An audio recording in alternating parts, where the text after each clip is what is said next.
Good evening everyone. Last class में हम क्या देखे थे बताओ, कहाँ तक पढ़ लिए थे? थॉमस मैल्थस वाला स्टार्ट करना था।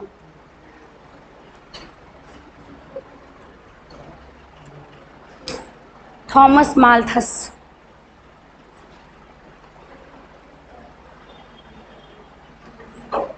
हाँ पूछो, कल जो भी आया था जिसको भी डाउट है पूछो।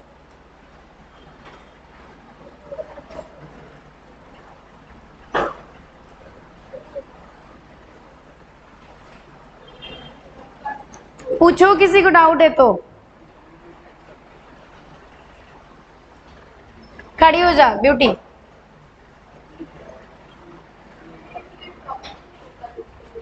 डार्विन जो थे वो किससे इन्फ्लुएंस्ड हुए थे?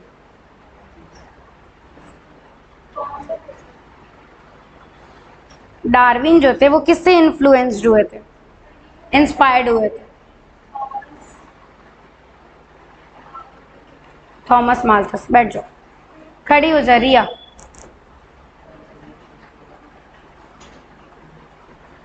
डार्विनियन थ्योरी का टू की कंसेप्ट क्या था? हाँ नीचे नहीं देखना है। डार्विनियन थ्योरी का टू की कंसेप्ट क्या था?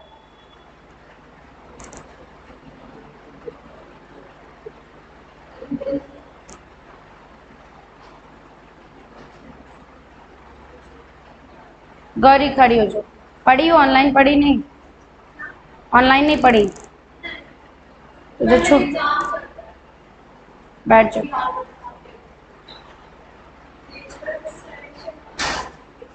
Natural selection and branching descent. बैठ जाओ, बैठ जाओ रिया। आ जाओ देखते हैं हम लोग।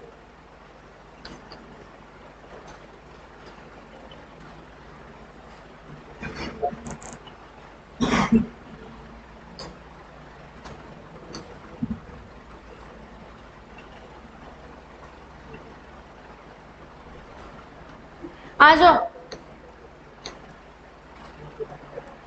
कहता है it is possible that the work of Thomas Malthus on population influence Darwin. मतलब जो थॉमस मैल्थस थे ना, उन्होंने क्या किया था, वर्क किया था पॉपुलेशन पे।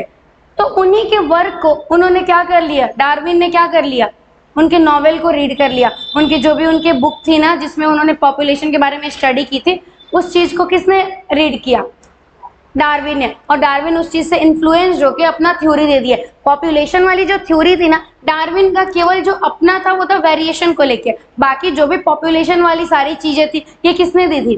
थॉमस मैल्थस पहले ही दे के जा चुके थे, बट बाद में डार्विन ने उस चीज को पढ़ के क्या किया, सामने रखा। तो ये सारी आइडिया किसके थे? पॉपुलेशन वाले थॉमस मैल्थस के थे। बाकी डार्विन उनसे केवल क्या हुआ था, इन्फ्लुएंस्ड या फिर इंस्पायर्ड हुआ था उनके नॉवेल को पढ़ के। नीचे में लिखा होगा नॉवेल को पढ़ के इंस्पायर्ड हुआ था। देखो ये देखो, the novelty and brilliant insight of Darwin was this. मतलब कि जो उनको नॉवेल पढ़ के जो उनको वो चीजें, ये सारी चीजें उनको पता चला था, वो बेसिकली वो नॉवेल पढ़ के पता चला था। तो ये चीज पहले ही कौन देके जा चुके थे? थॉमस मैल्थस देके जा चुके थे। कहते हैं natural selection is based on certain observation which are factual. जो नेचुरल सिलेक्शन वाली चीजें है ना, वो तुक्केबाजी वाली नहीं है, वो लॉजिकल है। कि नेचर आपको तभी सेलेक्ट करेगा जब आप क्या कर रहे हो, बेटर फिट हो रहे हो, सर्वाइव कर रहे हो, आप बेटर आप क्या कर रहे हो, फिट कर रहे हो, आपके सराउंडिंग में, आपके नेचर में अडेप्ट कर चुके हो। तो वही कहता है कि जो नेचुरल सिलेक्शन वाली चीजें है वो फैक्चुअल है, वो लॉजिकल है, वो बेसिकली तुक्केबाजी वाली चीजें नहीं है। जैसे एग्जाम्पल देख लो, natural resources are limited, population are stable in size except for the seasonal fluctuation. मतलब क्या समझा? कहता है कि केवल मानो कि नॉर्मल जो बर्ड की पॉपुलेशन है ना वो सेम रहेगी। कभी मानो क्या हुआ, ठंडरिंग वंडरिंग आया और 20 क्या हुआ, 20 बर्ड क्या हो गए, उसमें 20 बर्ड क्या हो गए, डेड कर गए। तब जाके क्या होगा, पॉपुलेशन में आपके क्या आएगी, अनस्टेबिलिटी आएगी। समझे? कह रहे हैं इन जनरल केस नॉर्मल दिन में अगर कोई भी फ्लक्चुएशन नहीं हो रहे हैं, आपके सीजनल फ्लक्चुएशन नहीं हो रहे, कोई चेंज नहीं हो रहा है, तो आपका पॉपुलेशन क्या रहेगा, स्टेबल रहेगा। लेकिन अचानक क्या हुआ, ठंडरिंग हुआ, ठंडरिंग होने की वजह से क्या हो गए, मानो 20 बर्ड मर गए, तब जाके क्या हो सकता है, पॉपुलेशन में क्या होगा, आपके अनस्टेबिलिटी आएगी। वही पॉइंट कहता है कि नेचुरल रिसोर्स अगर लिमिटेड है, नेचुरल रिसोर्सेज क्या है, लिमिटेड है, पॉपुलेशन क्या है, साइज में अपने स्टेबल है, एक्सेप्ट कौन, किसके अलावा, केवल सीजनल फ्लक्चुएशन के अलावा। सीजनल फ्लक्चुएशन आएगा, पॉपुलेशन क्या होगी, डिस्टर्ब हो जाएगी। नेक्स्ट देखो क्या कहता है, कहता है member of a population vary in characteristics. एक पॉपुलेशन में जितने सारे इंडिविजुअल रहते हैं वो क्या होते हैं, कैरेक्टरिस्टिक्स में वैरी करते हैं। जैसे मैं आपसे अलग हूँ, आपकी हाइट अलग हो सकती है, मेरी हाइट अलग है, आपका स्किन टोन अलग है, मेरा स्किन टोन अलग है। तो वही कहता है कि एक पॉपुलेशन में जो मेंबर रह रहे हैं वो क्या कर सकते हैं, अमन फर्स्ट बेंच पे बैठ के बातें करेगा, कैरेक्टरिस्टिक्स में क्या कर सकते हैं, वैरी कर सकते हैं। बोलो समझ में आया। In fact no two individual are alike, मतलब कहता है कि आप जब दो इंसान की भी बात करते हो ना, वो भी आपस में क्या नहीं होते हैं, सेम नहीं हो, नहीं sorry I am really sorry, कहता है कि अगर आप दो पर्सन की बात करते हो ना और वो भी क्या है, अलाइक है, हाँ अलग है, even through the they look superficially similar most of the variation are inherited disease. मानो तुम अपने मम्मी पापा से भी क्या हो, सिमिलर हो, तो उनमें और तुम में भी क्या दिख सकता है, डिफरेंस दिख सकते हैं। वही कहता है दे लुक सुपरफिशियली सिमिलर, हम अपने मम्मी पापा से ज्यादा सिमिलर दिखते हैं, आपस के कंपैरिजन में दिखते हैं ना, लेकिन स्टिल हम दोनों में क्या है, मेरे और मेरे पापा में क्या है, डिफरेंसेस है। वही कहता है कि वो दो लोग भी क्या नहीं दिख सकते हैं, सेम नहीं दिख सकते हैं। वेरिएशन कहीं ना कहीं क्या होती है, इनहेरिट होती है, एक जनरेशन से दूसरे जनरेशन में। जैसे मम्मी पापा जो गैमेट मिलके मेल और फीमेल आपके क्या हुए, फ्यूज करके जो बनाए, तो कहीं ना कहीं इसमें क्या होगा, वेरिएशन इनहेरिट होगा, वेरिएशन आएगा। The fact that theoretically population size will grow exponentially if everybody, देखो कितना प्यारा कितना इंपॉर्टेंट लाइन लिखा है, बहुत प्यारा लाइन लिखा है। कहता है कि the fact that theoretically population size will grow exponentially, exponentially मतलब ग्राफ जानते हो ना, एक्सपोनेंशियल ग्रोथ क्या होता है, क्या होता है,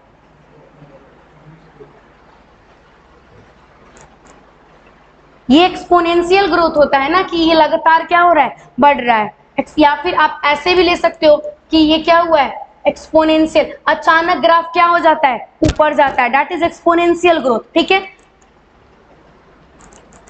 तो देखो क्या कहता है, कहता है कि थ्योरेटिकली ये बात सही है कि पॉपुलेशन साइज अचानक एक्सपोनेंशियली ग्रो कर सकती है। कौन से केस में ग्रो कर सकती है, इफ एवरीबॉडी रिप्रोड्यूस मैक्सिमली, अगर हर एक व्यक्ति, हर एक ऑर्गेनिज्म क्या कर जाए, अपने मैक्सिमम रेट से डिवाइड करने लग जाए, मैक्सिमम रेट से क्या करने लग जाए, रिप्रोड्यूस करने लग जाए। This fact can be seen in a growing bacteria population. जैसे देखो क्या होता है, हाँ गौरी क्लास, देखो मानो ये बैक्टीरिया है, बैक्टीरिया को अगर हम न्यूट्रिशन दे दे, मतलब कि लिमिटेड अनलिमिटेड न्यूट्रिशन दे दे, क्या करें, अनलिमिटेड न्यूट्रिशन दे दिए, तो वो क्या कर सकता है, और उसको कितने टाइम दे दिए, बस 2 साल का उसको टाइम दे देंगे ना, ये पूरा अर्थ कौन कवर कर लेगा, बैक्टीरिया कवर कर लेगा, क्योंकि उसके पास क्या है, बोलो क्या है, उसके न्यूट्रिशन जो है वो क्या है, अनलिमिटेड है। और बैक्टीरिया को ग्रो करने के लिए केवल क्या चाहिए, न्यूट्रिशन चाहिए। वो क्या कर सकता है, रैपिड। अब मानो कि बैक्टीरिया 1 मिलियन पे पहुंचा डिवाइड करके, जो कि कितने देर में पहुंच जाता है, केवल 1 घंटे में वो 1 मिलियन कॉलोनी बना सकता है। अब समझो कि वो 1 मिलियन से डिवाइड, अगर केवल एक बार डिवाइड करेगा तो वो 20 मिनट में कितना बना लेगा, 2 मिलियन। नेक्स्ट 20 मिनट में क्या बनाएगा, 4 मिलियन। समझ जाओ 100 मिलियन पे ऐसे पहुंचा, 100 से सीधे कितना बनाएगा, 200 मिलियन। तुम समझ रहे हो, तुम उसको बस 2 साल का टाइम दे दोगे ना, पूरे अर्थ को बैक्टीरिया क्या कर लेगा, कवर कर लेगा। हम में से कोई भी नहीं बच जाएगा, कोई भी नहीं बच जाएगा। इसलिए सोर्सेस क्या दिए जाते हैं बैक्टीरिया को, बहुत कम आपके न्यूट्रिशन वगैरह दिए जाते हैं। या फिर किसी को भी अगर मानो कि हमारे पास भी नेचुरल रिसोर्स जो भी न्यूट्रिशन वगैरह काफी हो जाए, मेहनत ना करना पड़े खाना के लिए, पैसा ना कमाना पड़े, केवल हमको रिप्रोड्यूस करना है, तो सब क्या करेंगे, रिप्रोड्यूस करके संख्या तो अनलिमिटेड बढ़ा देंगे। ह्यूमन बीइंग में भी तो हर एक चीज क्या रखी गई है, लिमिटेड रखी गई है, ताकि पॉपुलेशन क्या रहे, स्टेबल रहे। देखो कितने, हाँ कहता है, देखो एग्जांपल भी देता है। जैसे आप फैक्ट देख सकते हो कि ग्रोइंग बैक्टीरिया पॉपुलेशन आप जो बैक्टीरिया जैसे ग्रो करता है उसका पॉपुलेशन अचानक क्या कर सकता है, एक्सपोनेंशियली इंक्रीज करता है अगर उसको हम लोग अनलिमिटेड रिसोर्स दे दे तो। And the fact that population size in reality are limited, लेकिन अगर रियलिटी में देखा जाए तो पॉपुलेशन साइज क्या है, बोलो क्या है, population size reality are limited, but population का साइज क्या है, एक लिमिटेड है। Means that there had been competition for the resources. क्यों बताओ क्यों लिमिटेड है, क्योंकि यहाँ पे रिसोर्सेज को लेके क्या चल रही है, कंपटीशन। मानो हमारे यहाँ खाने का कोई कमी नहीं है, सरकार बोल दे हम तुमको भरपूर खाना दे रहे, कोई काम वाम नहीं करना, हर एक चीज आप लोग के पास फ्री में अवेलेबल है, क्या हो जाएगा बताओ, क्या होगा, सब लोग रिप्रोड्यूस करेंगे मैक्सिमली। समझ में आया, कोई काम ही नहीं रह जाएगा लोगों के पास। ये तुम लोग बात को गलत लेके जा रहा है। एक तो अपना बैच अब ऑनलाइन चलने लगे, अब शर्म कर लो तुम लोग, चलो आ जाओ। तो यहाँ पे क्या हो जाएगा, कंपटीशन क्या है, रिसोर्स को लेके बहुत सारे कंपटीशन है, इसलिए लोग क्या करते हैं, पॉपुलेशन का साइज क्या है, लिमिटेड है। बोलो क्लियर हुआ, पॉपुलेशन का साइज क्यों लिमिटेड है, क्योंकि हमारे पास रिसोर्सेज को लेके क्या है, कंपटीशन। डन, ये पॉइंट समझ आया। कहते हैं ओनली सम सर्वाइव, बहुत कुछ लोग क्या करेंगे, सर्वाइव करेंगे और किसी भी कॉस्ट पे वो क्या करेंगे, अपना वो ग्रो करेंगे। द नोवेल्टी एंड ब्रिलियंट, ये मैंने बताया है कि डार्विन ये पढ़ के क्या हुए थे, ये सारी चीजों को बताया था उन्होंने, ये पढ़ के उन्होंने ये अपना पॉइंट दिया था, ये डार्विन का दिया हुआ पॉइंट है। देखो क्या उन्होंने ये बोला, वेरिएशन के बारे में उन्होंने ये बताया था, which are heritable which make resource utilization better for few। मानो कि कहीं ना कहीं हमारे पेरेंट बेटर अडेप्ट किए हैं, बेटर रिसोर्स को यूटिलाइज कर रहे हैं, और वो वाली चीजें हमारे में क्या हुई है, इनहेरिट हुई है, तो ही हम जाके क्या कर पा रहे हैं, अडेप्ट कर पा रहे हैं। तो वही कह रहा है कि वो वेरिएशन जो है वो क्या होते हैं, हेरिटेबल होते हैं, एक जगह से एक जनरेशन से नेक्स्ट जनरेशन पास ऑन होते हैं, जो कि क्या बनाते हैं कि हम उस रिसोर्स को क्या कर सके, यूटिलाइज कर सके, बेटर फॉर फ्यू, जो कि जिसमें से बहुत कम लोग कर पाते हैं, अडेप्टेड टू हैबिटेट बेटर, बहुत कम ही लोग क्या करते हैं, हैबिटेट के अकॉर्डिंग अडेप्ट कर जाते हैं। Will enable only those two reproduce and leave more progeny, जो कि क्या बनाता है उनको भी, नेक्स्ट जनरेशन को भी, कि तुम भी क्या करो, अपना रिप्रोड्यूस करो और अपने मोर प्रोजेनी को क्या करो, लीव करो। क्योंकि डार्विन की पॉइंट है, जो जितना ज्यादा प्रोजेनी रहेगा वो उतना ज्यादा क्या करेगा, सर्वाइव करेगा। बोलो, क्योंकि मानो कि एडवर्स कंडीशन है, हमारे में ही अगर कोरोना आया, केवल हमारा क्या, हमारा पॉपुलेशन मानो कि 100 लोगों का होता, जिसमें से तो सब मरीज आते हैं ना यार, जब कोरोना आया था। तो अभी हमारे पास क्या है, बहुत ज्यादा प्रोजेनी है, तो उसमें से जो भी 2000, 4000, 10,000, 15,000 लोग मरे तो थोड़ा कम इफेक्ट पड़ा। अब मानो बैक्टीरिया भी अपना इतना ज्यादा कॉलोनी बनाता है कि उसमें से अगर 10,000 मर भी जाए तो उसको नहीं फर्क पड़ता है। मॉथ वाला हमने देखा था, डार्क विंग मॉथ और white wing moth, dark wing moth और व्हाइट विंग मॉथ में भी दोनों खत्म नहीं हुआ था कंप्लीटली, क्योंकि नंबर ऑफ प्रोजेनी क्या थे, ज्यादा थे। तो वही कहता है कि नंबर ऑफ प्रोजेनी आपके पास ज्यादा है तो आप बेटर क्या कर सकते हो, सर्वाइव कर सकते हो, अडेप्ट कर जाओगे। Hence for a period of time over many generation, मतलब कि कुछ टाइम के बाद, बहुत सारे जनरेशन के बाद, survival will live more progeny, survivor क्या करेंगे, अपने अधिक से अधिक प्रोजेनी को छोड़ के जाएंगे। There would be changes in population characteristics, और क्या होगा, पॉपुलेशन के कैरेक्टरिस्टिक्स में चेंज होगा। मानो कि कल मेरे पापा का कलर हाइट अलग था, मेरा आज हाइट अलग है, नेक्स्ट मेरे जनरेशन का क्या होगा, हाइट अलग होगा। तो कहीं ना कहीं वो कैरेक्टरिस्टिक्स एक क्या हो रहा है, आफ्टर द जनरेशन एक फिक्स हो जा रहा है, एक इनहेरिट हो जा रहा है। वही कहता है कि पॉपुलेशन के कैरेक्टरिस्टिक्स में क्या होंगे, चेंजेस आएंगे। And hence new form appear to arise, और क्या हो सकता है, नई स्पीसीज या फिर नया फॉर्म हमको देखने के लिए मिल सकता है।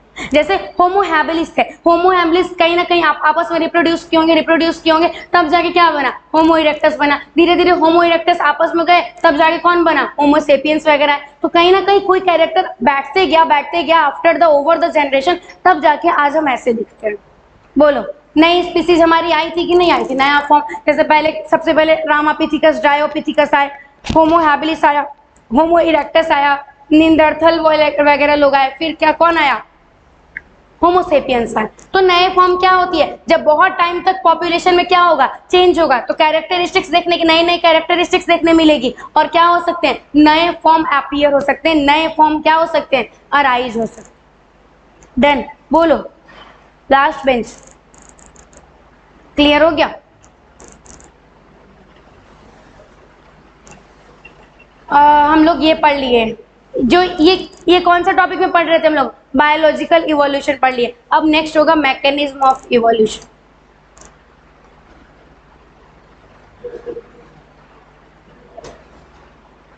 देखो मैकेनिज्म ऑफ इवोल्यूशन में क्या कहता है, बेसिकली ह्यूगो डी वेरीज की बातें चलेगी। कहता है what is the origin of this variation, इस वेरिएशन का ओरिजिन का क्या है, एंड हाउ डज स्पेसिएशन अकर, और स्पेसिएशन कैसे होती है। स्पेसिएशन का क्या मतलब है? न्यू स्पीसीज का फॉर्मेशन।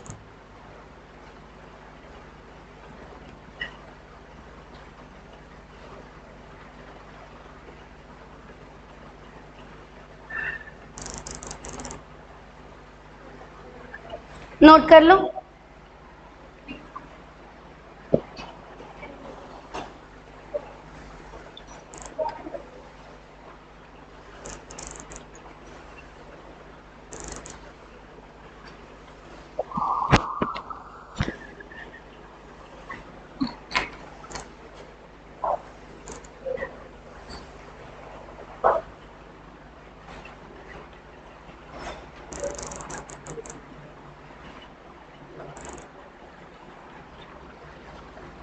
नोट कर लिए?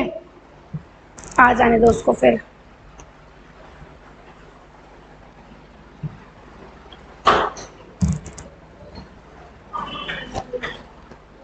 चलो ध्यान दो, आ जाओ। कहता है कि even through Mendel had talk of inheritable factor. Factor मतलब ए जेनेटिक्स वालों, फैक्टर का क्या मतलब है? अगर नहीं बताए ना बुरा पीटूंगी मैं तुम लोग को। प्रिंसिपल इनहेरिटेंस का पहला पेज में फैक्टर का मतलब दे रखा है। फैक्टर का नाम क्या है? आज के टाइम पे हम फैक्टर का दूसरा नाम क्या जानते हैं?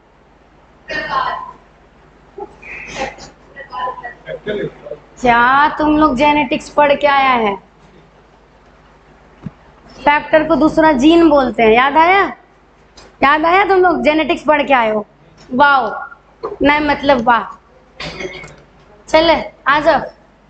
अब इधर देखो, तो किसने बताया था? मेंडल ने बताया था। कि मेंडल ने किसके बारे में टॉक किया था? कि कोई एक चीज है, इधर ध्यान से देखो, मेंडल ने ये बताया था कि कोई एक चीज है जो कि क्या होती है, इनहेरिटेबल होती है। मतलब एक जनरेशन से कहाँ जाती है? दूसरे जनरेशन में। उस टाइम पे उन्होंने उसका नाम क्या दे दिया था? फैक्टर दे दिया था। इन्फ्लुएंसिंग फेनोटाइप, जो किसको इन्फ्लुएंस करती है? बताओ, ये फैक्टर किसको इन्फ्लुएंस करती है? फेनोटाइप को। फेनोटाइप मतलब फिजिकल अपीयरेंस, मतलब जो हम आज दिख रहे हैं ऊपर से, दैट इज फिनोटाइप। तो बेसिकली जीन ही क्या होता है? एक्सप्रेस होता है ना। जीन कैसे एक्सप्रेस होगा? जीन क्या होता है बताओ? एक सेगमेंट होता है डीएनए का जो कि क्या बनाता है? मानो ये जीन है, ये क्या बनाएगा? एमआरएनए बनाएगा। और एमआरएनए क्या बना देगा? आपका प्रोटीन बना देगा। और यही प्रोटीन क्या हो जाती है? कैरेक्टर के फॉर्म में एक्सप्रेस होती है। तो कहीं ना कहीं जीन क्या किया है? खुद को एक्सप्रेस किया है। तो वही कहता है कि ये जो फैक्टर है वो इन्फ्लुएंस करता है किसको? फिनोटाइप को इन्फ्लुएंस करता है। Darwin either ignore this observation or kept silent. Darwin basically इस ऑब्जर्वेशन को क्या कर दिया? इग्नोर कर दिया। In the first decade of 20th century, मतलब 20th सेंचुरी के टाइम पे ह्यूगो डी वेरीज, साइंटिस्ट का नाम बहुत इंपॉर्टेंट है, नीट में पूछा जाता है, बोर्ड में पूछा जाता है, बहुत इंपॉर्टेंट। सारे साइंटिस्ट का नाम इंपॉर्टेंट है इवोल्यूशन में, इसलिए याद रखना। Hugo de varies based on his work on evening primrose, basically एक प्लांट का नाम है जो कि इवनिंग में ओपन होता है एंड आपका नेक्स्ट मॉर्निंग वो क्लोज हो जाता है। ये बेसिकली प्लांट का नाम है। तो उन्होंने इस प्लांट पे क्या किया था? वर्क किया था। और उन्होंने ये बताया, आप बात नहीं करो प्लीज, बहुत इंपॉर्टेंट टॉपिक है। लिटरली अभी तुम लोगों को पता चलेगा कितना इंपॉर्टेंट पॉइंट पढ़ रहे हैं हम लोग। तो ह्यूगो डी वेरीज क्या हुआ? तुम जब आते हो तो वो बात करता है, तुम नहीं आता है तो वो चुपचाप पढ़ता है। तुम अलग बेंच पे जाओ, दोनों अलग अलग बेंच पे आराम जाओ। तो यहाँ पे सामने जल्दी जाओ, नहीं क्लास डिस्टर्ब हो रहा है, जल्दी जाओ। दोनों में से किसका बुक नहीं है यहाँ पे? तुम लोग क्लास करने आते हो ना कि यहाँ पे वो फैशन शो वगैरह में कि चलो आज स्टाइल दिखा के आते हैं। और किसके पास बुक नहीं है? सुभद्रा,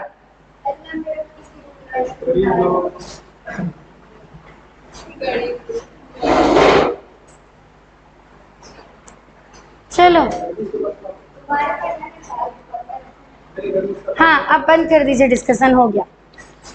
ह्यूगो डी वेरिस क्या होता है, किस पे बेस्ड है, सॉरी ह्यूगो डी वेरिस ने किस पे वर्क किया था, इवनिंग प्राइमरोज।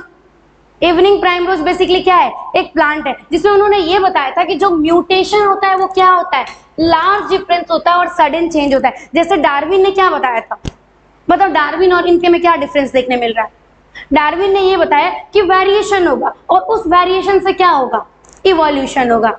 ठीक है, तो तुम बताओ वेरिएशन से कितना ही इवोल्यूशन हो जाएगा, मानो हम तुमसे अलग है तो वेरिएशन मतलब यही ना कि मेरे आई का कलर अलग है, मेरे हेयर का कलर अलग है, इस वेरिएशन तो तुमको लगता है कि इवोल्यूशन, इवोल्यूशन मतलब मेरे और तुम्हारे में क्या होना चाहिए, लार्ज डिफरेंस होना चाहिए, ये होना चाहिए ना, जैसे कि होमो इरेक्टस होमो सेपियन में वैसा डिफरेंस होना चाहिए। तो ये basically mutation, Hugo de Vries ने बताया कि म्यूटेशन क्या होता है, लार्ज डिफरेंस होता है, लार्ज मतलब बहुत बड़ा डिफरेंस होगा और क्या होगा, वो सडनली चेंज होगा, सडनली अराइज होगा। म्यूटेशन मतलब तो समझते हो ना क्या होता है, सडनली क्या हो जाना उस बेस पेयर में चेंज, जैसे कि ये ए के जगह एक अगर टी के साथ है तो ए के साथ क्या हो जाएगा, जी हो गया, सी हो गया, जो भी अपना होगा, ये बेसिकली क्या होता है, चेंजेस होते हैं। म्यूटेशन का मतलब होता है कि बेस पेयर में क्या हुआ है, नाइट्रोजन बेस में क्या हुए हैं, चेंजेस हुए हैं। हाँ, तो लार्ज डिफरेंस होगा और सडनली होगा पॉपुलेशन में। ही believe that mutation which is cause evolution, मतलब कौन बिलीव करता था, ह्यूगो डी वेरिस ये बिलीव करते थे कि जो म्यूटेशन क्या कॉज करता है, इवोल्यूशन कॉज करता है, and not a minor variation that Darwin talked, मतलब कि उन्होंने ये बताया कि इवोल्यूशन किसकी वजह से होता है, म्यूटेशन की वजह से, वेरिएशन की वजह से नहीं होता है, not minor variation, minor variation की वजह से नहीं होता है, जिसके बारे में किसने बात की थी, डार्विन ने बात की थी। समझ में आया कि इवोल्यूशन किससे होगा, जब लार्ज सडन चेंज आएगा, जैसे हमारे और होमो हैबिलिस में बहुत लार्ज सडन चेंज आया तो जाके हम अलग हुए, मेरे और तुम्हारे बीच में क्या डिफरेंस है, कोई डिफरेंस नहीं है, बट वेरिएशन है। तो वही कहता है कि माइनर वेरिएशन से आपके क्या नहीं आ सकते हैं, इवोल्यूशन नहीं आ सकते हैं। किससे आएंगे इवोल्यूशन, म्यूटेशन से। पूछता है, नीट में भी पूछा हुआ है, बोर्ड में भी पूछा हुआ है ये क्वेश्चन कि ह्यूगो डी वेरिस में और आपके डार्विन में दोनों के इवोल्यूशन में क्या डिफरेंस है, तो दोनों ने इवोल्यूशन के बारे में क्या बताया था, तो आपके जो ह्यूगो डी वेरिस थे उन्होंने क्या बताया, लार्ज डिफरेंस, लार्ज होगा डिफरेंस, सडन चेंज होगा। अब देखो नेक्स्ट उन्होंने ये बताया कि वो डायरेक्शनल लेस होगा। पढ़ो, आ जाओ इधर देखो, उन्होंने बताया म्यूटेशन, किसने बताया, ह्यूगो डी वेरिस ने, कि म्यूटेशन क्या होगा, रैंडम होगा, आपको नहीं पता है किस डायरेक्शन में होगा, कभी भी कहीं भी हो सकता है, डायरेक्शन लेस होगा।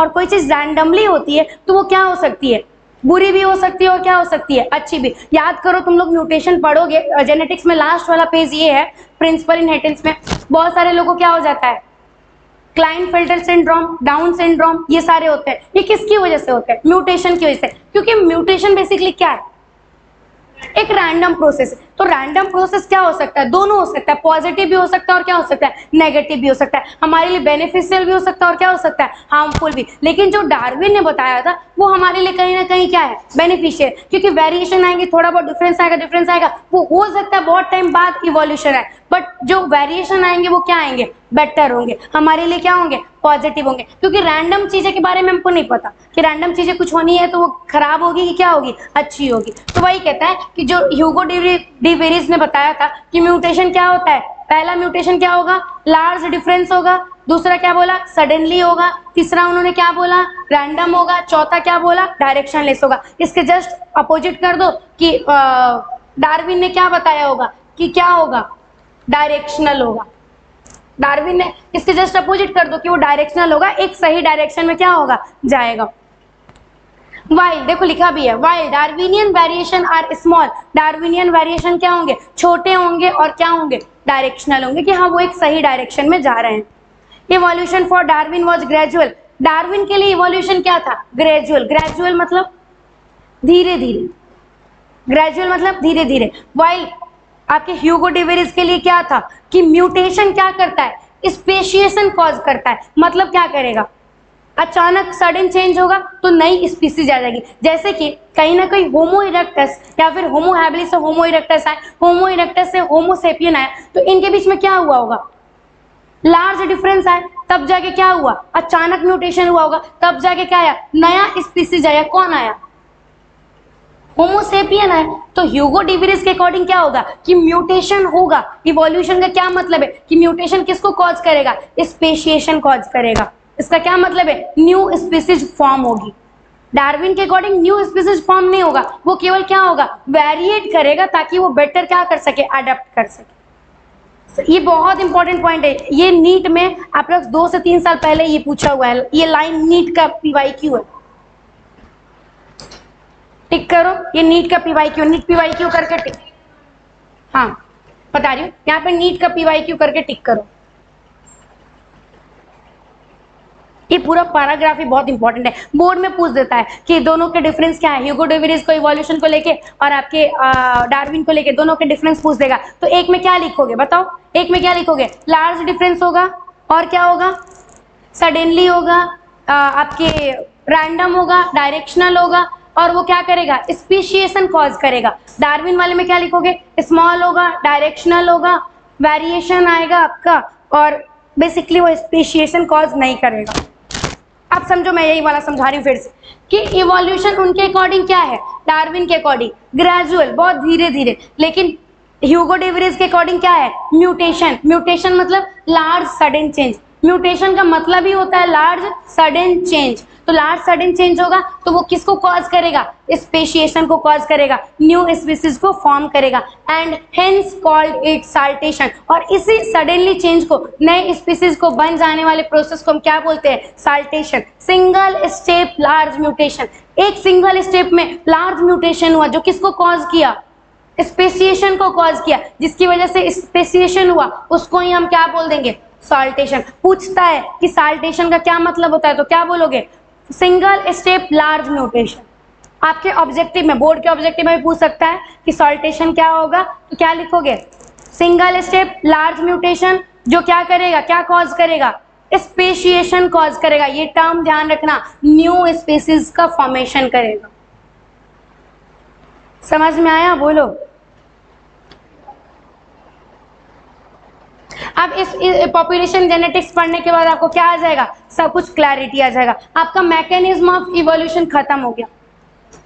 पूछो, हाँ ब्यूटी और रिया पूछो, कोई डाउट पूछो ब्यूटी।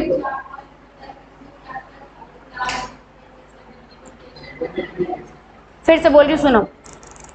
आपके ह्यूगो डिविरिस में पहला था लार्ज डिफरेंस, दूसरा था आपका सडन चेंज लिख सकते हो, थर्ड था आपका रैंडम एंड फोर्थ था डायरेक्शनल है और फिफ्थ था आपके सॉल्टेशन। और वही डार्विन में क्या लिख दोगे, स्मॉल, डायरेक्शनल, क्या लिखोगे, और वेरिएशन होगा, स्मॉल माइनर वेरिएशन होगा और क्या लिख सकते हो, ग्रेजुअल होगा, धीरे धीरे होगा। देखो डार्विन के अकॉर्डिंग ग्रेजुअल होगा,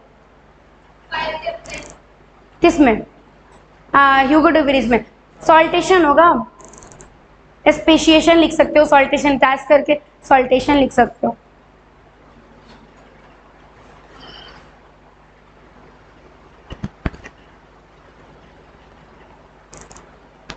नोट कर लिए। रैंडम किसका, डार्विन का, स्मॉल, डायरेक्शनल, माइनर वेरिएशन,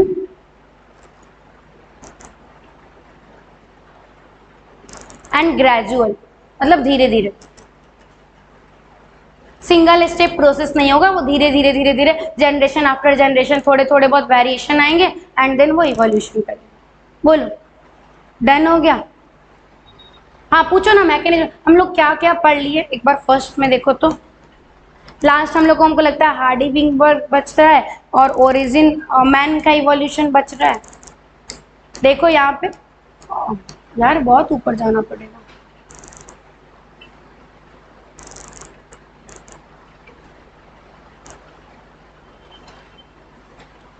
देखो क्या क्या हम लोग का डन हो गया।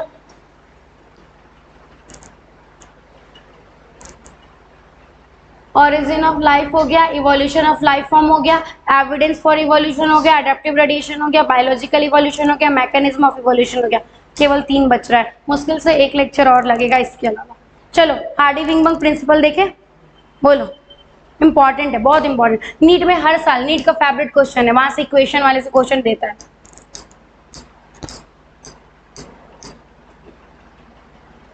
आपके बोर्ड में भी देता है, इक्वेशन पूछता है P प्लस वो इक्वेशन। आगे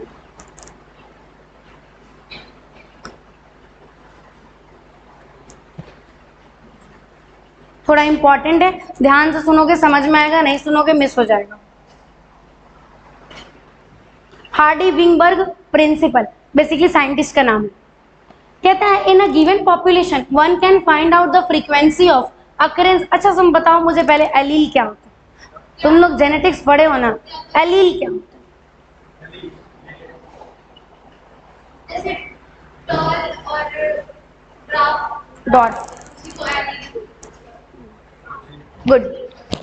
जैसे कि मानो कि एक कैरेक्टर है, जैसे ये क्या हुआ, हाइट का कैरेक्टर है, ये हाइट का कैरेक्टर है, तो हाइट में, हाँ बात नहीं करो, हाइट में क्या क्या हो सकता है, टॉल हो सकता है, वो मीडियम हो सकता है, वो क्या हो सकता है, डॉर्फ हो सकता है। जैसे हेयर कलर में हो गया, ब्राउन कलर हो सकता है, ब्लैक हो सकता है, गोल्डन कलर हो सकता है, अलग अलग क्या होते हैं, हेयर कलर। तो किसी एक कैरेक्टर के अलग अलग ट्रेट को क्या बोल देते हैं, एलील। जैसे कैरेक्टर एक ही है लेकिन उसके ट्रेट क्या है, अलग अलग, उस ट्रेट को हम क्या बोल देते हैं, एलील बोल देते हैं। उस जीन का वो क्या हो गया, एलील, और उसको ही हम क्या बोल देते हैं, लोकस बोल देते हैं।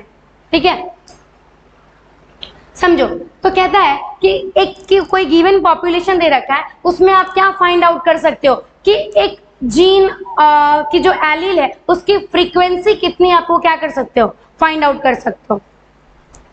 मतलब कि अगर मानो ये कैरेक्टर है आपके हाइट का, तो किसके अंदर कितना है ये आप क्या कर सकते हो, ये फ्रीक्वेंसी कितनी है आप क्या कर सकते हो, फाइंड आउट कर सकते हो। आप बता सकते हो कि वो टॉल है, वो क्या कर सकते हो, क्या वो मीडियम है, वो क्या है, स्मॉल है।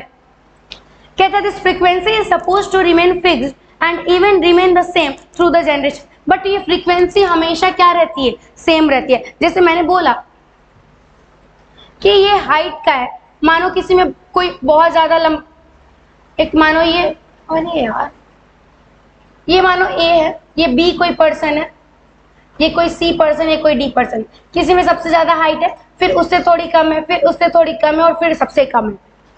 तो मैं ये पूछूंगी तो आप ये तो थोड़ी बोलोगे कि इसमें हाइट नहीं है, कम है, ये बोलोगे। तो इसका मतलब है कि वो जो फ्रीक्वेंसी है वो क्या रहेगी, फिक्स रहेगी। वो बेसिकली जो फ्रीक्वेंसी है आप जो फाइंड आउट करना चाहते हो वो हमेशा क्या रहती है, फिक्स रहती है throughout the generation. Hardy Weinberg principle, Hardy Weinberg principle भी यही बताए थे कि आप उस फ्रीक्वेंसी को क्या कर सकते हो, फाइंड आउट कर सकते हो। लेकिन उन्होंने क्या बताया था, एल्जेब्रिक इक्वेशन में बताया था। जैसे इन्होंने थ्योरेटिकली बताया था तो वो क्या बताए थे, एल्जेब्रिक मैथमेटिकल इक्वेशन देके बताए थे। उनका इक्वेशन था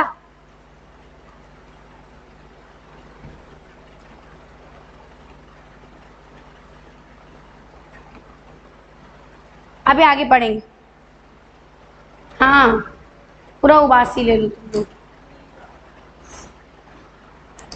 कहता है this principle says that allele frequency in a population are stable and is constant from generation to generation। कहता है कि जो एलील की फ्रीक्वेंसी होती है उस किसी पॉपुलेशन में वो क्या रहती है, कांस्टेंट। मानो कि ये जो हाइट का कैरेक्टर या हेयर का कैरेक्टर है, सब में फ्रीक्वेंसी तो सेम रहेगा ना। क्या किसी में उसके पास क्या पॉसिबिलिटी है कि हेयर कलर आपका ब्राउन ब्लैक हो सकता है, ब्राउन हो सकता है, बट ये एलील तो ऑलवेज क्या रहेंगे, सेम रहेंगे। क्या समझाइए बताओ।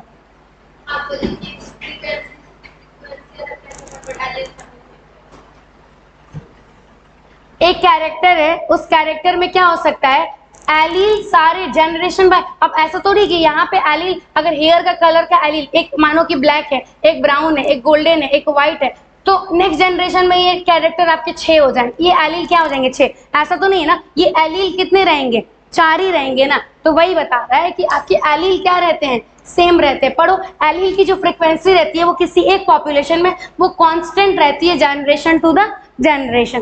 कहता है the gene pool total gene and their allele in population remain constant. वो जो टोटल जीन होती है और उसके एलील्स होते हैं उस पॉपुलेशन में, वो भी क्या रहते हैं, कांस्टेंट रहते हैं। This is called genetic equilibrium. इसी को हम क्या बोलते हैं, जेनेटिक इक्विलिब्रियम, जिसमें जीन के एलील क्या रहेंगे, कांस्टेंट रहेंगे और स्टेबल रहेंगे। इसको हम क्या बोलेंगे, जेनेटिक इक्विलिब्रियम, टिक कर लेना जेनेटिक इक्विलिब्रियम, टिक करो।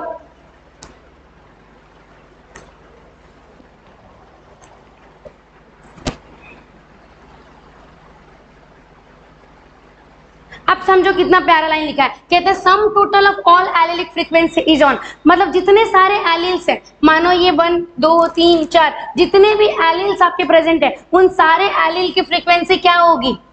1 होगी। इधर ध्यान दो, ये मानो कि हेयर कलर है, हेयर कलर का ये ब्लैक है, व्हाइट है, आपके गोल्डन है, ब्राउन है, तो इन सारे एलिल की फ्रीक्वेंसी का सम क्या रहेगा? 1 रहेगा। मानो कि किसी में कैरेक्टर 2 है कि उसका बाल आपका व्हाइट है और क्या हो सकता है?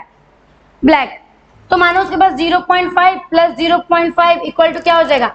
1।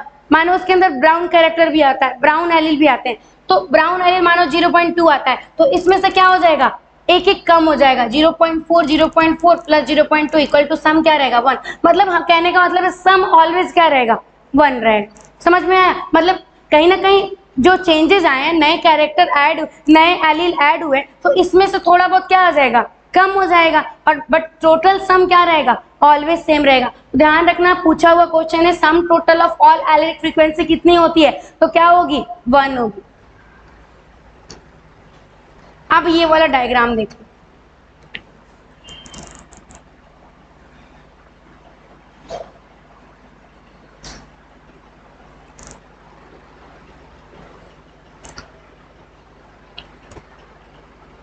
मानो ये टॉल हाइट है, ये क्या है? स्मॉल है, और ये क्या है? Medium size. मानो ये लार्ज है, ये स्मॉल है, और ये क्या है? लार्ज। मान लो लार्ज है, ये मीडियम है और स्मॉल। एग्जांपल ले रही हूँ हाइट का। इसमें से ये कह रहा है कि नेचर उसको सेलेक्ट करता है जो किस हाइट में है? मीडियम हाइट में। बोलता है कि नेचर उसको सेलेक्ट कर रहा है जो ज्यादा टॉल भी नहीं है और ज्यादा क्या नहीं है? डॉर्फ भी नहीं है। मीडियम वाले हाइट को क्या कर रहा है? वो सेलेक्ट कर रहा है। देखो लिखा हुआ है मीडियम साइज जो इंडिविजुअल है उनको क्या किया जा रहा है? फेवर किया जा रहा है, उनको बेसिकली सेलेक्ट किया जा रहा है। अब देखो इसके 3 कंडीशन हो सकते हैं। देखो क्या क्या, कि या तो ये वाला साइज, मीडियम साइज को अगर नेचर सेलेक्ट कर रही है तो क्या हो सकता है? मीडियम का साइज क्या कर सकता है? इंक्रीज करेगा, और जब इसका साइज इंक्रीज करेगा तो इन दोनों का साइज क्या करेगा? डिक्रीज। मतलब ग्राफ कैसे बन सकती है? यहां से ये डिक्रीज किया तो ये जाएगा, यहां से ये डिक्रीज किया तो जाएगा, और ऊपर में क्या किया है? मीडियम साइज वाला क्या किया है? इंक्रीज किया है। तो ये डायग्राम बनेगा। देखो ये डायग्राम क्या होगा? Peak get higher, peak higher होगा और क्या होगा? नैरोअर होगा। दोनों साइड से क्या हो जाएगा? पतला हो जाएगा, क्योंकि टॉल वाले को और स्मॉल वाले को क्या किया जा रहा है? उतना सेलेक्ट नहीं किया जा रहा है। किसके द्वारा? नेचर के द्वारा। किसको फेवर किया जा रहा है? मीडियम वाले को। तो पहला डायग्राम दिए, नीट का ये डायग्राम पूछा हुआ है, लगा लो नीट PYQ, लगा लो नीट का पूछा हो। अब देखो यहाँ पे देखो क्या हुआ कि यहाँ पे एक डायरेक्शन में क्या किया जा रहा है? शिफ्ट। या तो टॉल को सेलेक्ट किया जा रहा है, या तो किसको सेलेक्ट किया जा रहा है? ड्वार्फ को।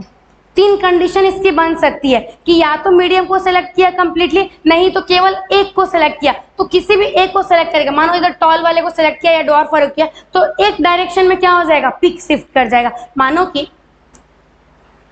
ये टॉल वाला है और ये क्या है? स्मॉल वाला है, तो पिक कहाँ शिफ्ट कर जाएगा? इधर में, क्योंकि इधर में अब क्या हो चुकी है? पॉपुलेशन ज्यादा हो चुकी। बोलो समझ में आया? तो यहाँ पे एक डायरेक्शन में किसी को सेलेक्ट कर रहा है, या तो वो टॉल को कर रहा है या डॉर्फ को। थर्ड केस में वो मीडियम वाले को नहीं कर रहा है, टॉल को कर रहा है और किसको कर रहा है? स्मॉल को। दोनों को कर रहा है। इसको हम बोलते हैं डिस्ट्रप्टेड, मतलब ये टूट चुका है, इसका जो है ये स्टेबलाइजिंग है। देखो ना लिखा होगा यहाँ पे,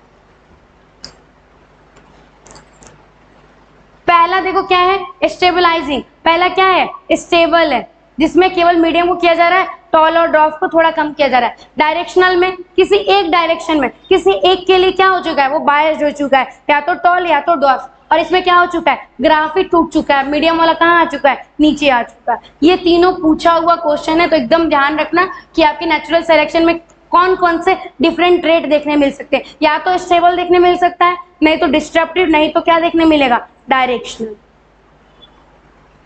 डायग्राम बिल्कुल ध्यान रखना, ये वाले डायग्राम और इसमें थोड़ा कंफ्यूजन होता है। तो इसमें देखो ये थोड़ा नैरो होगा और इसमें थोड़ा ये क्या है? वाइड है, और एक डायरेक्शन में थोड़ा शिफ्ट किया हुआ है। हाँ आ जाओ, अब ये देखते हैं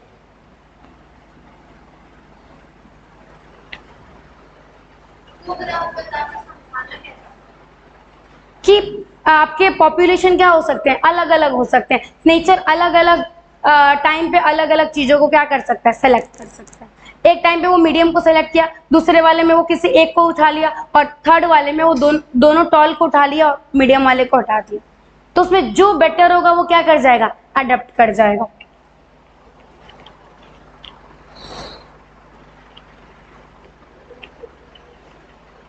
आ जाओ एग्जाम्पल देखो, उसी का उन्होंने नाम किससे रख दिया। जैसे सुनो, इधर आ जाओ। मानो कि ये एक कोई कैरेक्टर है, उसका एलील क्या है, एक स्मॉल कैपिटल है और एक एलील क्या है, स्मॉल है। तो इस कैपिटल ए का नाम उन्होंने क्या रखा है, पी रखा है, और इस स्मॉल ए का नाम उन्होंने क्या रखा है, क्यू, सुभद्रा। ये एक कैरेक्टर है, उस कैरेक्टर के मानो दो एलील है, एक क्या है कैपिटल ए और एक क्या है स्मॉल है। तो उस कैपिटल ए को उन्होंने नाम दिया है मैथमेटिकल फॉर्म में पी, और ए को क्या बोला है, क्यू बोला है। ध्यान रखना, स्मॉल वाले को क्या बोला है, क्यू, और कैपिटल वाले को पी बोला है। वही कहता है कि the for example can be name, आप पी और क्यू नाम डाल लो। अगर आप किसी डिप्लॉयड ऑर्गेनिज्म की बात करते हो तो वो पी और क्यू क्या है, एलील ए और एलील स्मॉल है और कैपिटल है। समझ में, ये कैपिटल ए और स्मॉल ए का ही दूसरा नाम है।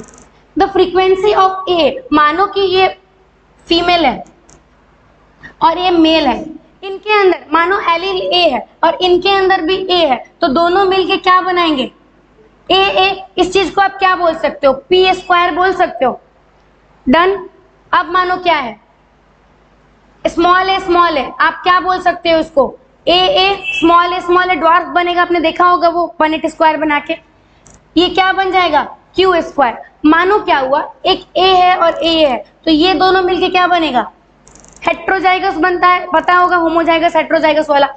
तो ये क्या बन जाएगा, 2pq। तो ये एक इक्वेशन बन जाता है p प्लस क्यू का whole square equal to p square plus 2pq plus q square. देखो ये इक्वेशन का क्या मतलब है, वो क्या समझाने की कोशिश कर रहे हैं, ये समझ में आया ना बेसिकली नेमिंग उन्होंने कैसे किया है। तो देखो बेसिकली पॉसिबिलिटी क्या है कि ए रहेगा तो उसको हम सिंपली क्या बोल देंगे, पी स्क्वायर बोल देंगे, और सेम वे में हम लोग उसको क्या बोल सकते हैं, क्यू स्क्वायर भी बोल सकते हैं। कहता है the probability that allele A with a frequency of P appear on both chromosome of a diploid individual is simply the product of the probability। वो बेसिकली उसका क्या कर दिया है, प्रोडक्ट कर दिया है। जो ए आया था ना उसको प्रोडक्ट करके, प्रोडक्ट मतलब समझा कि उन्होंने इस चीज का क्या कर दिया है, प्रोडक्ट कर दिया है पी स्क्वायर। सिमिलरली कैसे किया है, इसको क्या बोला है, क्यू स्क्वायर बोला है, और इसको क्या बोला है, 2pq बोला है। Hence p square plus q square, अब 2pq plus q square equal to 1 होगा। क्यों 1 होगा, क्योंकि सारे एलील की फ्रीक्वेंसी का सम टोटल क्या होता है, 1 होता है। कहता है this is the binomial expansion. ये किसका बाइनोम, आपने पढ़ा होगा binomial expansion. P plus q square को बेसिकली वैसे लिखते हैं, when the frequency measure differ from the expected value. जब क्या होगा कि आपकी फ्रीक्वेंसी आपके एक्सपेक्टेशन से अलग जाएगी, तब जाके आपको क्या दिखेगा, डिफरेंस इंडिकेट होगा। मानो कि ये ए है और ये ए है, इन दोनों में चेंज होंगे तो जाके पी स्क्वायर में क्या हो सकता है, चेंज हो सकता है। समझे, वही पॉइंट कहता है कि जब फ्रीक्वेंसी आप मेजर करोगे और आपको वो वैल्यू आपके एक्सपेक्टेशन से अलग मिलेगी, तो किसका क्या मतलब है कि वो किसको इंडिकेट करती है कि क्या आए हुए हैं, डिफरेंसेस आए हैं, वेरिएशन आए हैं। The extent of evolutionary change, और वो क्या करेगा, इवोल्यूशन को चेंज करेगा। मतलब P square plus 2pq plus q square से वैल्यू अगर चेंज होती है तो वो क्या दिखाएगा कि क्या हो रखा है, इवोल्यूशन हो रखा है, चेंजेस हो रखे हैं, डिफरेंस देखने मिलेंगे। डिस्टर्बेंस इन जेनेटिक इक्विलिब्रियम, और क्या हो सकता है, जेनेटिक इक्विलिब्रियम क्या कर सकते हैं, डिस्टर्ब कर सकते हैं। हार्डी विंगबर्ग तब अप्लाई होता है जब आपके इवोल्यूशन नहीं हुआ है। अगर इवोल्यूशन हो रहा है तो हार्डी विंगबर्ग इक्विलिब्रियम क्या हो जाएगा, डिस्टर्ब हो जाएगा, क्योंकि हार्डी विंगबर्ग इक्विलिब्रियम क्या कहता है, सम टोटल क्या आना चाहिए, 1 आना चाहिए। इन इक्वेशन का सम टोटल क्या आना चाहिए, 1 आना चाहिए। लेकिन इवोल्यूशन होगा तो ये क्या हो जाएगा, ये चेंज हो जाएगा। समझे, ये जो आपके हार्डी विंगबर्ग का जो इक्वेशन था, ये जो 1 उन्होंने बोला था, वो किस केस में बोले थे? जिस केस में इवोल्यूशन नहीं हो रहा है। अगर इवोल्यूशन होगा तो ये क्या हो जाएगा? चेंज हो जाएगा। तो भाई कहता है कि अगर इवोल्यूशन हुआ तो आपके चेंज हो जाएंगे।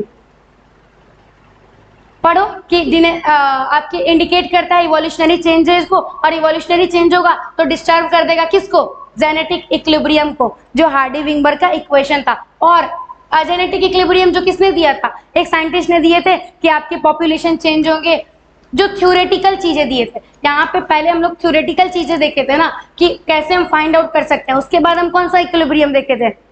हार्डी-विंगबर्ग आपके प्रिंसिपल देखे थे। पहला था जेनेटिक इक्विलिब्रियम, यहाँ वाला जेनेटिक इक्विलिब्रियम, और दूसरा क्या था?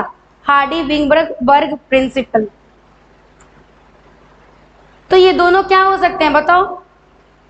दोनों क्या हो जाएंगे? डिस्टर्ब हो जाएंगे ना। इवोल्यूशन होने की वजह से दोनों क्या हो जाएगा? डिस्टर्ब हो जाएगा। That is change of frequency. और इसी से जैसे ये इक्विलिब्रियम चेंज हो जाएगा ना, ये आपके इक्वेशन चेंज होंगे, हमको पता चल जाएगा कि क्या हुआ है? इवोल्यूशन हुआ है। बेसिकली इवोल्यूशन हो रहा है कि नहीं हो रहा है, ये बताने के लिए क्या किया गया? ये इक्वेशन को रखा गया हार्डी-विंगबर्ग इक्विलिब्रियम में।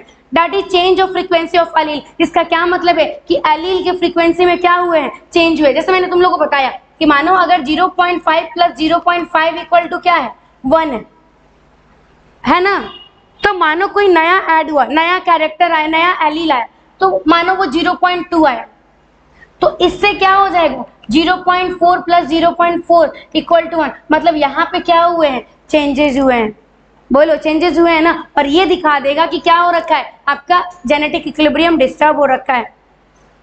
तो वही कहता है change of frequency of allele in a population would then interrupted and resulting in evolution. जैसे वो इवोल्यूशन चेंज, जैसे वो चेंज होगा एलील के फ्रीक्वेंसी में, उसका क्या मतलब है? वो किसका रिजल्ट है? इवोल्यूशन का। बोलो, समझ में आया कि अगर वो इक्वेशन डिस्टर्ब होता है, इसका क्या मतलब है? कि इवोल्यूशन हुई है। देन अब देखो 5 ऐसे फैक्टर हैं जो इवोल्यूशन कराएंगे, और इवोल्यूशन कराएंगे तो किसको डिस्टर्ब करेंगे? हार्डी-विंगबर्ग प्रिंसिपल को डिस्टर्ब करेंगे, इक्विलिब्रियम को। पढ़ो, ये 5 फैक्टर नीट में पूछा हुआ है, रिसेंट ईयर में नीट का क्वेश्चन है, और बोर्ड में भी पूछता है।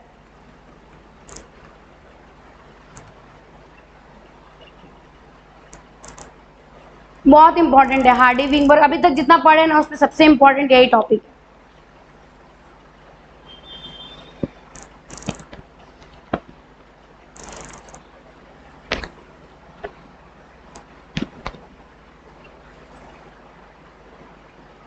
चलो आ जाओ, इधर देखो 5 ऐसे फैक्टर कौन कौन से हैं? पहला है जीन माइग्रेशन। जीन माइग्रेशन ही कहीं ना कहीं जीन फ्लो होता है। दोनों एक ही चीज है, थोड़ा सा डिफरेंस होता है, मैं बताऊंगी क्या डिफरेंस होता है। 1 2 जेनेटिक ड्रिफ्ट, 3 म्यूटेशन, 4 सॉरी, ये दोनों एक ही चीज है। ये 1 हो गया आपका, ये 2 हो गया, ये 3 हो गया। जेनेटिक रिकॉम्बिनेशन 4 होता है और नेचुरल सिलेक्शन 5 होता है। ये 5 ऐसे फैक्टर है जो क्या करेंगे? हार्डी-विंगबर्ग इक्विलिब्रियम को डिस्टर्ब करेंगे। अब देखते हैं कैसे डिस्टर्ब करेंगे। जेनेटिक माइग्रेशन का क्या मतलब है? कि मानो यहाँ पे 500 लोग रहते थे और यहाँ पे क्या रहते थे? 450 लोग रहते थे। इसमें से 50 लोग मूव करके कहाँ चले गए? इसमें चले गए। इसमें 500 हो गया और इसमें क्या हो गया? 450 हो गया। मतलब यहाँ से जीन क्या किया? 5 लोग भी मूव किए तो उनके साथ उनकी जीन भी मूव किए, और वो जीन जाएगी तो यहाँ के लोगों के साथ मानो वो रिप्रोड्यूस की, वहां पे जाके वो क्या की? रिप्रोड्यूस की। तो यहाँ का जीन कहीं ना कहीं क्या होगा? चेंज होगा कि नहीं? तो यहाँ पे इवोल्यूशन आ सकता है कि नहीं? तो हार्डी-विंगबर्ग प्रिंसिपल डिस्टर्ब होगा कि नहीं होगा? बोलो। तो जीन माइग्रेशन समझे कि एक पॉपुलेशन से लोग उठ के कहाँ चले गए? दूसरे पॉपुलेशन में चले गए। That is called gene migration. और जब कंटिन्यूअसली 4 बार 5 बार 10 बार 12 बार 20 बार 25 बार जीन माइग्रेशन होते रहेंगे, इधर से उधर उधर से इधर, इसको हम क्या बोल देंगे? जीन फ्लो बोल देंगे। जीन माइग्रेशन एक बार हुआ और वो बहुत बार रिपीटेड टाइम हो रहा है तो उसको क्या बोल देंगे? जीन फ्लो बोल देंगे। यही होता है जीन माइग्रेशन और जीन फ्लो। पढ़ लो, लाइन पढ़ लो, देखो क्या कहता है। When a migration of a section of population, मतलब एक सेक्शन के पॉपुलेशन से माइग्रेशन हो रही है कहाँ पे? अनदर प्लेस पे एंड पॉपुलेशन अकर्स, और क्या हो रहा है, पॉपुलेशन बढ़ रहे हैं, gene frequency changes in the original as well as in the new population, दोनों में क्या होगा, चेंजेस होगा। यहाँ से पॉपुलेशन चली गई और यहाँ पे पॉपुलेशन बढ़ गई, दोनों में क्या आएंगे, थोड़े बहुत चेंजेस आएंगे। New gene allele are added to the new population, new gene क्या हो जाएंगे, ऐड हो जाएंगे न्यू पॉपुलेशन में, पुराने वाले से वो जीन क्या हो जाएंगे, खो जाएंगे। पढ़ो, नए वाले में क्या हो जाएंगे, ऐड हो जाएंगे, न्यू पॉपुलेशन में ऐड हो जाएंगे आपके नए जीन और लॉस्ट कर जाएंगे पुराने वाले पॉपुलेशन से। There would be gene flow, gene flow हो सकता है if this migration happen multiple time, अगर जीन माइग्रेशन मल्टीपल टाइम हो रहा है तो उसको हम क्या बोल सकते हैं, जीन फ्लो बोल सकते हैं। पूछेगा जीन माइग्रेशन और जीन फ्लो लिख लोगे। जीन माइग्रेशन मतलब कुछ लोग, कुछ जीन कहां से उठ के चली गई, एक पॉपुलेशन से उठ के दूसरे प्लेस पे चली गई, that is known as what, gene migration. और वो जीन माइग्रेशन मल्टीपल टाइम में आपके रिपीट हो रहे हैं, that is known as what, gene flow. दो चीज क्लियर हो गया। अब देखो जेनेटिक ड्रिफ्ट क्या होता है, यहाँ पे लिखा होगा आपका कि if the same change occur by chance it is called genetic drift. ये तो बेसिकली सोच समझ के होता है, बट बाय चांस अगर क्या होता है, ये चेंजेस होते हैं, उसको हम क्या बोल देंगे, जेनेटिक ड्रिफ्ट बोल देंगे। और ये तीन चीज आपको नहीं बताया हुआ है क्योंकि ये तीन चीज हम लोग पीछे में पढ़ चुके हैं, बाकी दो चीज तो पढ़ लिए ना, बाकी का जो तीन चीज है ये तुम पढ़े हो। म्यूटेशन मतलब sudden large change, base pair में चेंज आएगा, मतलब हाँ सुभद्रा नींद आ रहा है, पानी पियो जल्दी, पानी पियो। तुम लोग रात भर क्या करते हो, क्लास में झपकी लेते हो, रात भर बैठ के तुम लोग को चैट करना है, नहीं बोर्ड आ रहा है, प्लीज अभी भी संभल जाओ, अभी बहुत टाइम है, बहुत कुछ बिगड़ा नहीं है, लेकिन यहाँ से बहुत कुछ बिगड़ सकता है और बहुत कुछ बन भी सकता है, तो अब संभल जाओ। जो भी हो गया, यहाँ से खुद को सुधारो और आगे बढ़ जाओ। हाँ तो समझो, म्यूटेशन हम लोग पढ़ चुके हैं। म्यूटेशन मतलब आपके नाइट्रोजन बेस में क्या आएगा, चेंजेस आएगा, सडन चेंज आएगा। अगर सडन चेंजेस आएगा वो किसको कॉज करेगा, इवोल्यूशन को कॉज करेगा, और इवोल्यूशन को कॉज करेगा तो हार्डी-विंगबर्ग इक्विलिब्रियम क्या हो जाएगा, डिस्टर्ब हो जाएगा, अफेक्ट हो जाएगा। जेनेटिक रिकॉम्बिनेशन आपको पता है,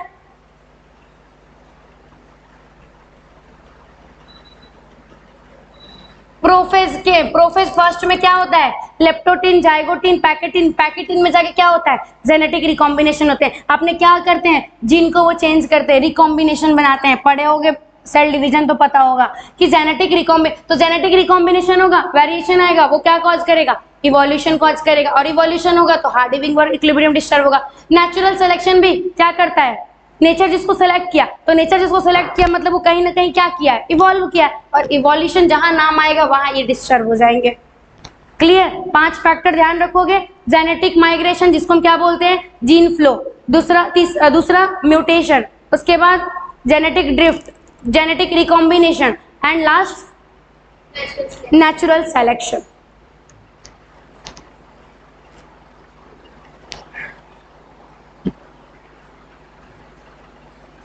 सेम चीज कहता है। हाँ देखो तो आजा, बात नहीं करो, देखो ये हम देख लिए जेनेटिक माइग्रेशन क्या होता है, जेनेटिक ड्रिफ्ट भी देख चुके हैं, कहाँ हम लोग पढ़ रहे थे, जेनेटिक ड्रिफ्ट भी हो गया।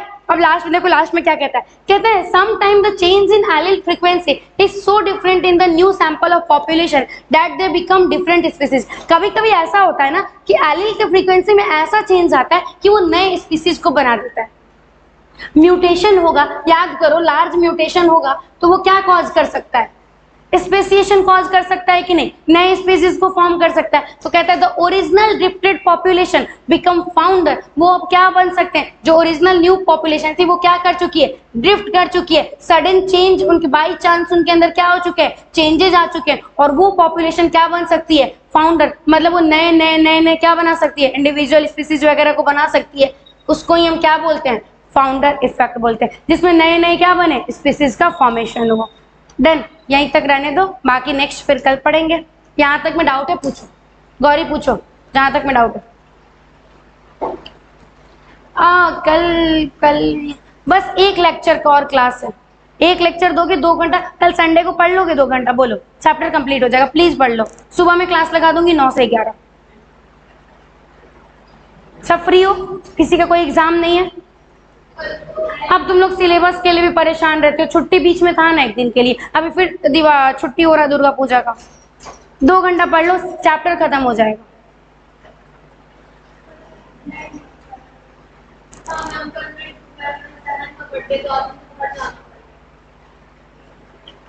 As you wish.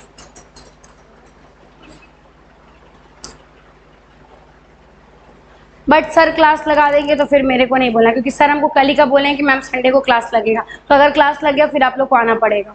सर बोले हैं बच्चों को नहीं सुनना है। मैं आप लोग से पूछ रही हूँ तो प्लीज टाइम बता दो, तुम लोग के टाइम के अकॉर्डिंग क्लास रख दूंगी। सुबह सुबह रख दो ना यार, 8 बजे से रख लो अगर इतना प्रॉब्लम है, 8 से 10 रख लो।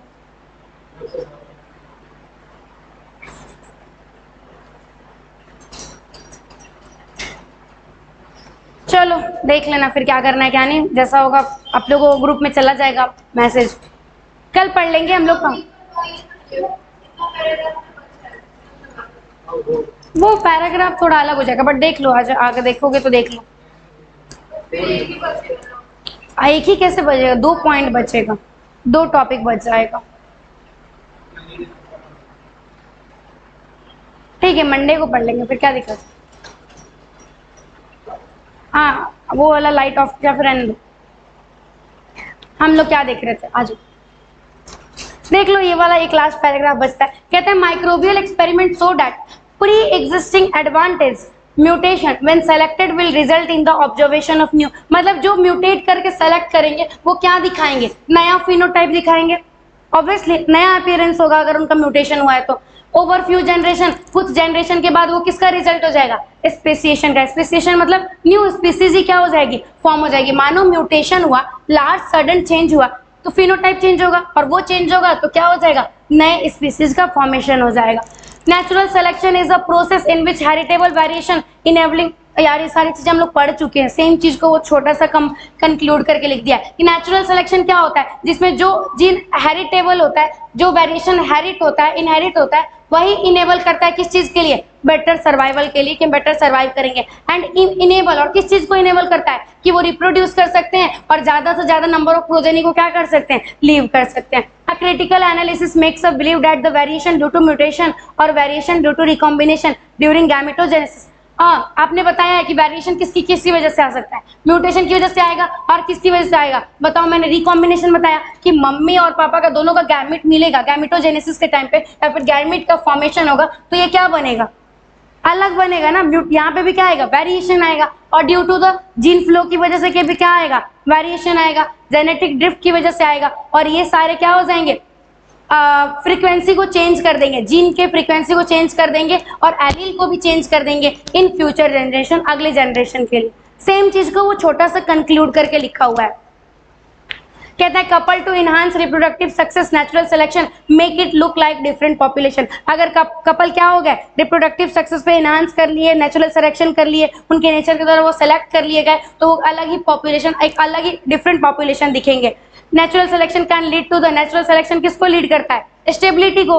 नेचुरल, अगर नेचर के द्वारा तुम सेलेक्ट किए जा रहे हो मतलब कहीं ना कहीं तुम क्या हो, स्टेबल हो, तो नेचुरल सिलेक्शन किसको लीड करेगा, स्टेबिलाईजेशन को। In which more individual acquire a mean character value।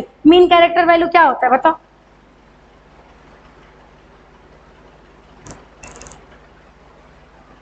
बीच वाले को क्या बोलते हैं, मीन कैरेक्टर। पढ़े हो ना फिजिक्स, अलजेब्रा वगैरह, कुछ भी फिजिक्स सॉरी मैथ्स पढ़ के नहीं आया, मैथ्स में मीन वैल्यू निकालने के लिए पूछता तो है।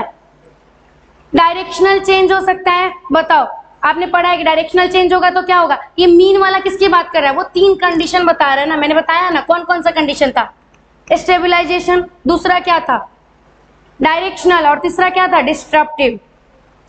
पढ़ो देखो क्या कहता है कि वो डायरेक्शनल होगा तो उसमें मोर इंडिविजुअल क्या होंगे, मीन कैरेक्टर पे होंगे। आपने देखा था मीडियम वाले कहाँ थे, ज्यादा थे।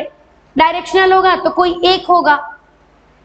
More individual acquire value other than the mean character, mean character के अलावा वो जो बीच वाला कैरेक्टर है उसके अलावा कोई क्या होगा, ज्यादा होगा। या तो टॉल ज्यादा होगा, नहीं तो कौन ज्यादा होगा, स्मॉल ज्यादा होगा। और डिस्ट्रप्टिव में more individual acquire peripheral character, peripheral मतलब दोनों साइड वाला, बीच वाला कैसे होगा, at both and disruptive curve, मतलब दोनों एंड पे क्या होंगे, वो पेरीफेरी पे होंगे। ये बेसिकली ये कहता है। दोनों कैरेक्टर के बारे में कहता है, वो डिस्ट्रीब्यूशन कर्व हो जाएगा, दोनों के बीच में वो क्या हो जाएगा, बट जाएगा। अगर दोनों करेगा तो दोनों, मानो कि कोई एक चीज ही है और वो या तो हम किसी एक, पहले केस में हम मीन कैरेक्टर वाले को दे दिए, दूसरे वाले में हम केवल टॉल वाले या फिर केवल शॉर्ट वाले दे, तीसरे में हमको ऐसा करना है कि हमको दोनों को देना है। तो उस स्ट्रक्चर को हमको खराब करना होगा। मानो कोई एक स्ट्रक्चर है, खूबसूरत सा एक प्लांट ही है, तो उसको हमको तोड़ना पड़ेगा ना दोनों को देने के लिए। तो वो क्या हो चुका है, डिस्ट्रीब्यूशन कर्व बन चुका है, दोनों में क्या हो चुके हैं, डिस्ट्रीब्यूट हो चुके हैं, इसलिए वो बेसिकली ग्राफ ही क्या हो चुका है, टूट चुका है। बताओ अब क्या समझना है, रहने दो या फिर ये भी पढ़ा दो। मैन का इवोल्यूशन पढ़ोगे, छोटा सा है, बहुत प्यारा, इंटरेस्टिंग, रहने दो। चलो बाय बाय, थैंक यू।